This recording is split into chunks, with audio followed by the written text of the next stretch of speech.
안녕하세요. 모렴치한 시댁과 연을 끄는 30대 여성입니다. 남편과 저는 직장 동료로 만났습니다. 남편은 주변의 사람이 늘 끊이지 않을 만큼 다정하고 자상한 사람이지요.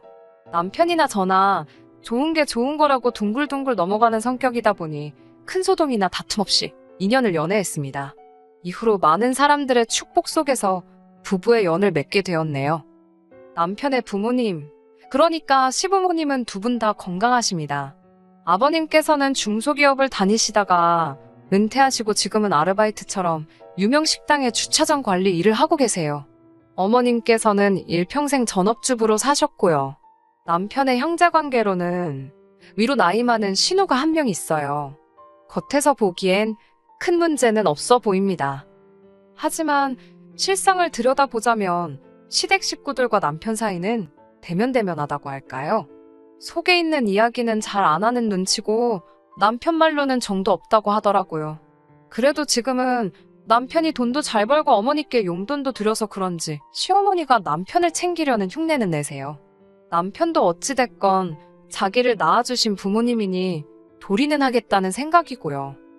그도 그럴 것이 남편이 말하길 어려서부터 신우만 끼고 도는 어머님 때문에 어지간히 차별당하며 자랐답니다. 어머님께선 남편보다 5살 많은 그 신우를 나중에 음대 교수로 만든답시고 원래도 그렇게 재산이 있는 집은 아니었는데 있는 재산 없는 재산 다 끌어다 과외시켜서 대학 보내고 대학원에 해외 유학까지 보내고 돈을 말 그대로 쏟아 부으셨다네요. 하지만 막상 남편이 대학 갈 나이가 되니까 어머님께선 집에 돈이 하나도 없다고 먹고 죽을래도 없다고 말 그대로 죽는 소리를 하시더랍니다. 물론 그렇다고 해서 남편한테 대놓고 대학을 가지 말라고 하신 건 아니셨다지만 걸핏하면 공부 잘하는 애들이 세상에 널리고 널렸는데 너가 그런 애들하고 경쟁해서 어떻게 이기겠냐며 무시하는 이야기를 해대셨으니 어린 남편에게 얼마나 상처가 됐겠어요? 결국 남편은 등록금이고 뭐고 알아서 하겠다며 도끼를 품고 말 그대로 이를 갈며 공부를 했답니다. 그리고는 서울에 있는 대학에 붙었대요. 하지만 산 넘어 산이라고 등록금 내야지, 생활비 마련해야 하지, 뭐하나 쉬운 일이 없더래요. 결국 군대까지 다녀오니 대학교 졸업하는데 거의 8년 걸렸다고요. 이렇게 남편이 자기 인생을 헤쳐나가는 동안 신우도 한국에 들어왔답니다. 어머님은 이제 신우 인생에 말 그대로 꽃길만 있을 줄 아셨던 모양이에요. 하지만 음대 교수가 쉬운 일은 아니잖아요. 무엇보다 이제 돈도 하나 없었던 시댁에서 계속해서 신우 뒷바라지를 해줄 수도 없었겠지요. 저희 신우를 직접 보시면 아시겠지만 키도 늘씬하고 예쁩니다. 남편 말로는 젊어서는 더 예뻤다고 하더라고요. 그래서 동네 선배들한테 인기도 많고 가끔 집 앞에 찾아와서 만나달라고 우는 사람도 있었답니다. 그래서인지 어머님께선 언젠가부터 교수 같은 거 안 해도 그만이다. 연예인을 시킬지 고민 중이다. 돈 많은 집에 시집가서 사모님 소리 듣고 살 팔짱가 보다. 그런 식으로 말씀을 하고 다니셨대요. 그리고 실제로 한국에 들어온 지 2년 만에 신우는 결혼을 했습니다. 부모가 중소기업을 한다는, 그리고 그 사업을 물려받을 거라는 남자를 만나서 정말 못만 갔지요. 그런데 그런 신우가 이혼을 했습니다.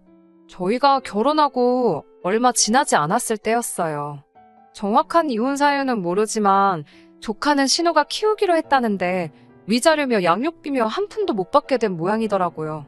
졸지에 갓난아기를 데리고 이혼녀가 된 신우는 갈 곳이 없었기에 결국 시댁으로 들어와서 살게 되었습니다.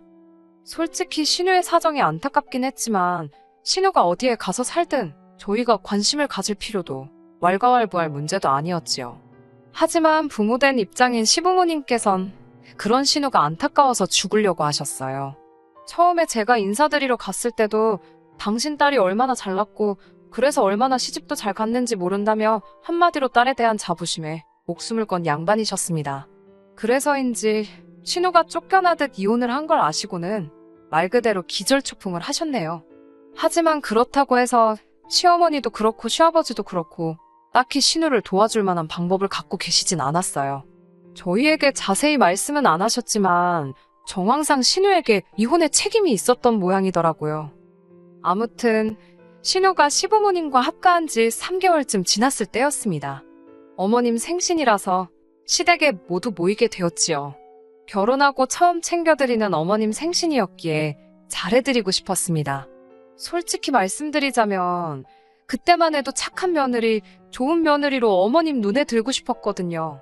저는 친정부모님과 사이가 너무 좋은데 남편은 시부모님과 그렇지 못했으니 저 속이 말이 아니겠구나 싶어서 제가 중간에서 다리가 되어주고 싶은 마음이 있었지요.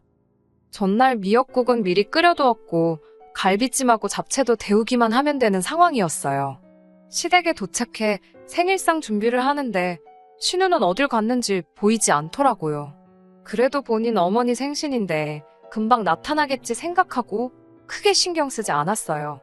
조카를 안고 계시던 어머님은 제가 하는 것들이 뭔가 못마땅하신지 계속 부엌 앞을 서성이며 혀를 차셨습니다. 구체적으로라도 뭐가 잘못되었다고 확실히 지적을 해주시면 좋은데 밑도 끝도 없이 안목이 없다, 손끝이 야무지지가 못하다, 그런 식으로 이야기를 하시니 속도 상하고. 그런데 남편이 다 듣고 있었던 모양이에요. 부엌으로 들어오더니 어머님께 그러실 거면 이 음식들은 저희가 가져갈 테니 외식이나 하자며 저더러 그만 차리라고 하더라고요. 그러자 어머님께서도 시애미가 그런 소리도 못하냐며 사부치곤 다시 거실로 돌아가셨습니다. 그리고는 상차림이 끝날 때까지 남편이 옆에서 저를 도와주었지요. 어느덧 상을 다 차리고 수저를 놓고 있는데 신우가 작은 방에서 나오더라고요. 부스스한 머리에 잠옷차림. 아무리 그래도 그렇지 남동생도 오고 올케도 오는데 저럴 수가 있나 싶어서 어이가 없더라고요. 그래도 제가 뭐라고 할 군번이 못 되잖아요. 꾹 참고 앉아서 식사하시라고 그랬지요. 신우가 케이크 정도는 준비해놓지 않았을까 생각하다 혹시 몰라서 저희가 하나 사갔는데 오락선이를 보아하니 사가길 잘했다 싶더라고요. 그렇게 생크림 케이크도 식탁에 올렸는데 어머님께서 네 신우는 생크림을 안 먹는답니다. 아니, 어머님 생신이지 신우 생일도 아니고. 그러자 남편이 그럼 저희가 가져가겠다며 바로 다시 상자에 집어넣더라고요. 그러자 어머님께선 아무리 그래도 초는 불어야 할 거 아니냐고 네 조카가 초 부는 거 좋아한답니다. 남편은 걔가 초 불면 케이크에 침 다 튀는데 그거 더러워서 누가 먹냐고 안 된다고 하더라고요. 그러자 어머님도 당신이 한 소리가 있어서 더는 말씀도 못하시고 너 마음대로 해라 그러시더라고요. 식사를 시작했는데 애가 얼마나 나분거리는지 어머님께서 식사를 거의 못하고 계셨습니다. 신우는 막말로 자기 엄마 생일에 자기 자식인데도 하나 신경도 안 쓰고 자기 밥 먹느라 정신 없더라고요. 보다 못한 제가 어머님께 제가 아이를 볼 테니 식사를 하시라 했습니다. 어머님도 고맙다 하시면서 애를 저에게 넘겨주셨어요. 정말이지 여기까진 아무런 문제도 없었습니다. 그런데 아무래도 제가 애를 안고 있다 보니 식사하기가 수월하지 않더라고요. 남편이 보다 안 되겠던지 3일 싸서 제 입에 넣어주었어요. 어른들도 계시고 민망해서 하지 말라고 눈치를 줬지만 남편은 개의치 않고 한 번 더 쌈을 싸서 제 입에 넣어주었습니다. 그런데 그때 신우가 갑자기 소리를 지르더라고요. 진짜 꼴사나워 죽겠다며 재수없다고요. 어른들 앞에서 저도 저희가 실수하는 거 아닌가 생각했기 때문에 신우가 무슨 말을 하는 건지 이해는 됐지만 그렇게 정색을 하며 소리를 지를 일인가 싶었지요. 전 너무 깜짝 놀랐고 아이도 금세 자지러졌습니다. 그런데 더 가관이었던 건 신우가 울더라고요. 저랑 남편이 자기에 대한 배려가 전혀 없다면서. 신우 선에서 끝났으면 그래도 제가 어떻게든 이해하려고 해봤을 겁니다. 하지만 신우가 울기 시작하자 아버님이 수저를 집어 던지듯 내려놓으시곤 진짜 밥맛 떨어진다면서 방으로 들어가 버리시질 않나. 급기야 어머님께서 너네는 정말 못돼 처먹었다면서 그렇게 행복한 티를 내야 직성이 풀리겠냐입니다. 저흰 너무 황당했지요. 결국 신우까지 애를 확 낚아채듯 데려가선 식탁을 떠났지. 어머님께선 절 보며 사람 하나 잘못 들어와서 아주 집안 꼴 잘 돌아간다고 하신다는 말씀이 불쌍한 신우는 신경도 안 쓰고 먹여주고 받아먹으면서 실실거리는 저희를 보고 계시니 속에서 천불이 올라오신답니다. 그러면서 저희 꼴도 보기 싫다고 당장 나가라고 하시더라고요. 생일 주인공이신 분이 내쫓는데 달리 방법이 있겠어요? 남편도 얼빠진 얼굴로 신우의 뒷모습을 보다 어머님을 쳐다보더니 한숨을 내쉬곤 저더러 집에 가자고 하더라고요. 가라는데 뭐하러 버티고 있냐고요. 그렇게 현관을 나서는데 어머님께서 죄송했다 빌지는 못할 망정 지 잘났다고 나가는 꼴 좀 보라며 뒤통수에다 또 한바탕 쏟아내시더라고요. 어쩌라는 건가 싶어서 남편을 슬쩍 쳐다봤는데 남편 얼굴이 울그락불그락. 제가 위로랍시고 한마디 해봤자 별 도움도 안 되겠다 싶어서 남편 손만 꼭 잡아줬습니다. 그렇게 한 달 정도의 시간이 흘렀을까요? 사실 어머님께 몇 번이고 연락을 드려볼까 생각도 했지만 남편이 절대로 하지 말라고 하더라고요. 아니나 다를까 어머님께서 먼저 연락을 해오셨습니다.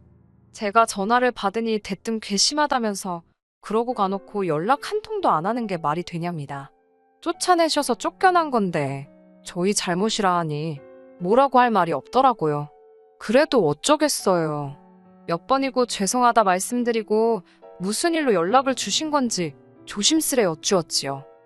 그러자 어머님께선 당신이 기니 할 이야기가 있으니 남편에겐 말하지 말고 집으로 오라셨습니다. 무슨 이야기를 하려고 부르시나 싶어 불안하기도 했고 걱정도 되었지만 어떻게든 좋은 쪽으로 이끌어내서 시댁 식구들과 저희 부부 사이를 원만하게 만들 수 있으면 좋겠다고 생각하며 시댁에 가게 되었어요. 시댁에 도착하니 어머님만 계셨던 게 아니고 아버님과 신우도 있더라고요. 웃긴 게 가장 처음 든 생각이 무슨 말씀을 하실지는 몰라도 수적으로 제가 불리하겠구나. 정신 단단히 차려야겠다. 그런 거였네요. 어머님께선 단도직입적으로 말하겠다면서 신우 형편이 이렇게 되었으니 당신과 저희 부부가 신우 생활비를 좀 보태주어야겠다고 하시더군요. 황당했어요. 사지육신 멀쩡한 신우의 생활비를 왜 저희가 보태야 하는지 도대체 이해가 되질 않았지요. 어머님께선 저더러 넌 아직 애가 없어서 모르겠지만 여자 혼자 애를 키운다는 게 얼마나 어려운 일인지 아냐며 당신들이 신우 생활비로 50만 원을 보탤 테니 저희더러 100만 원씩 보내랍니다. 저희는 이미 자식돌이 한답시고 시부모님께 한 달에 30만 원씩 보내고 있었거든요. 물론 저희 부부의 연봉을 고려한다면 한 달에 30만 원씩 보내드리는 게 아주 힘들고 어려운 일은 아니었습니다. 하지만 어머님 아버님께서 남편을 어떻게 키우셨는지를 알고 난 이후로는 솔직히 그 30만 원도 내켜서 드린다기보다는 말 그대로 자식으로서 드리고 있던 건데 이제 신우한테까지 생활비를 대주라니 황당했지요. 저는 아무 말도 하지 않았습니다. 제가 대답을 하지 않으니 어머님 아버님께서도 답답하셨는지 왜 대답을 안 하느냐고 절 채근하셨어요. 급기야 아버님께선 저더러 소잡아먹은 귀신이 들었냐며 빨리 알겠다고 하라며 악을 쓰시더군요. 저는 아버님 어머님께 안 될 것 같다고 말씀드렸습니다. 그러자 신우가 치사하고 더럽네 어쩌네 내 동생이 번 돈이 네 돈이냐며 네가 뭔데 된다 안 된다냐고. 저도 짜증이 나서 그럴 거면 애시당초 남편한테 직접 물어보시지 왜 사람 귀찮게 오라가라 불러놓고 안 된다니까 화를 내냐고 받아쳤어요. 그러자 어머님께선 저더러 어디 배운 데 없이 손윗사람한테 달라드냐며 지금 네 신우 무시하냐입니다. 네 신우가 얼마나 잘났는 줄 아냐면서 너까지 거랑은 상대도 안 된다는 거예요. 그 말을 들으니 저도 말 그대로 눈이 뒤집히더라고요. 제가 그렇게 잘나서 위자료도 한 푼 못 받고 이혼해서 친정에 기어들어 사냐고 받아쳤습니다. 저도 제가 말이 지나쳤다는 건 인정합니다. 그러자 아버님께선 절 가만두지 않으시겠다며 손을 올리셨고 저는 말 그대로 옆에 두었던 제 핸드백만 들고 도망치듯 시댁을 나왔습니다. 차에 올라탔는데 심장이 벌렁거리고 한편으론 억울해서 눈물이 쏟아지더라고요. 남편에게 전화를 걸었더니 제 목소리를 듣곤 대번에 무슨 일이냐고 묻길래 방금 있었던 일을 털어놓았습니다. 당신 누나한테 막말한 건 너무 미안한데 자꾸 나를 무시하니까 나도 모르게 그런 소리가 나갔다며 미안하다고 했어요. 그러자 남편은 잠깐 말이 없더니 그냥 차 안에 있으랍니다. 자기가 지금 온다고 1시간만 기다리라고요. 남편은 약속한 시간보다 조금 일찍 도착했어요. 저를 보더니 미안하다며 같이 시댁으로 가자고 하더라고요. 시댁에 도착해 초인종을 누르니 어머님께서 빌러 왔냐라는 말과 함께 문을 여셨어요. 그러다 남편을 보고는 조금 놀라신 듯 했지요. 다시 온 가족이 거실에 모였습니다. 아버님께선 다짜고짜 저를 가리키며 저런 물건을 데려오다니 기가 막힌답니다. 그러자 남편이 아버님께 그런 식으로 말씀하실 거면 그냥 가겠다고 하더라고요. 어머님께서도 아버님께 가만히 좀 있어 보라며 아버님을 진정시키셨어요. 남편은 대뜸 그래서 총 해달라는 게 얼마냐고 어머님께 묻는 게 아니겠어요. 전 솔직히 좀 당황스러웠습니다. 늘 제 편인 줄만 알았던 남편도 결국엔 어쩔 수 없구나. 그런 생각도 들었고 다 적을 순 없지만 별의 별 생각이 머릿속을 스쳤거든요. 서운하기도 하고 허탈하기도 하고 저만 바보 된 것 같기도 하고 반면에 어머님의 얼굴엔 금세 화색이 돌았습니다. 어머님께선 한 달에 이래저래 150이면 넉넉지 않겠냐며 아까 저에게 말씀하신 금액보다 더 큰 금액을 부르시더라고요. 착한 아들이 이번에도 당신 뜻대로 해줄 거라 생각하셨던 모양이에요. 하지만 남편의 입에서 나온 대답은 뜻밖이었습니다. 그렇게 드리면 자기에겐 뭐가 돌아오냐고 묻더라고요. 시댁 식구들도 저도 놀라서 남편을 쳐다봤습니다.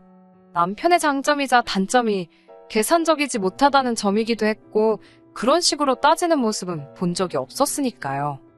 당황하신 듯한 어머님과 아버님께선 가족끼리 돕는데 그런 게 어디 있냐입니다. 그러자 남편은 자기 대학 다니고 그럴 때 아무도 자기를 안 도와주지 않았냐며 그런데 자기는 왜 도와야 되는 거냐고 묻더라고요. 자식된 도리는 충분히 하고 사는 것 같은데 누나 돕는 것도 뭐 도리가 있는 거냐고요. 그러자 신우가 동생의 도리 모르냐입니다. 남편도 누나의 도리는 없냐고 받아쳤고요. 그러자 어머님께선 당신이 너무 오래 살아서 별소리를 다 듣는다며 서럽다고 그러셨어요. 뜬금없이 감정에 호소하시더라고요. 당신의 착한 아들이 여우 같은 저를 만나서 돈 몇 푼에 저렇게 연연하는 놈으로 변했다네요. 그리고 덧붙이신 말씀은 충격적이었어요. 남편더러 너도 이혼하라고 그래서 우리 네 가족이 예전처럼 알콩달콩 살자고 하시더라고요. 신우 이혼했을 땐 개거품을 물고 쓰러지시던 양반이 아들더런 이혼하라고. 전 남편의 그런 얼굴은 처음 봤어요. 남편이 정말 무서운 얼굴을 하더니 이제 아예 자기 인생을 망칠 작정이냐며 어머님께 악을 쓰더라고요. 이혼을 할 바엔 이 가족들하고 연을 끊겠다며 자기 좀 제발 호적에서 파달라고 하더라고요. 그 망할 자식돌이 좀 안 하고 살 수 있게 해달라면서요. 그러면서 저한테 사과하기 전까진 안 보고 살 줄 알라며 제 손을 잡아 끌고 나왔답니다. 이후로 저희 부부는 시댁에 안 가고 있어요. 벌써 반년도 지났지요. 그래도 계속 보내드리려던 용돈은 끊지 않으려고 했는데 남편이 절대로 드리지 말라더군요. 저도 고민 끝에 남편의 의견에 따르기로 했습니다. 시부모님께서 제 남편을 어려워하고 불편해하셨으면 좋겠다. 솔직히 그런 생각이에요.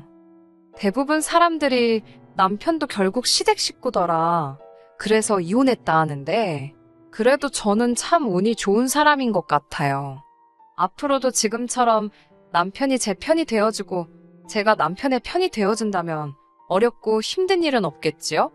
시부모님이나 신우를 생각하면 안쓰럽고 안타까운 마음이 들긴 하지만 멋대로 나서지 않으려고요. 제가 지금 지켜주어야 할 건 제 남편이니까요. 끝까지 들어주셔서 감사합니다. 오늘의 사연은 여기까지입니다. 구독과 좋아요, 알람 설정 부탁드리고 더 좋은 사연으로 다시 찾아뵙겠습니다. 감사합니다.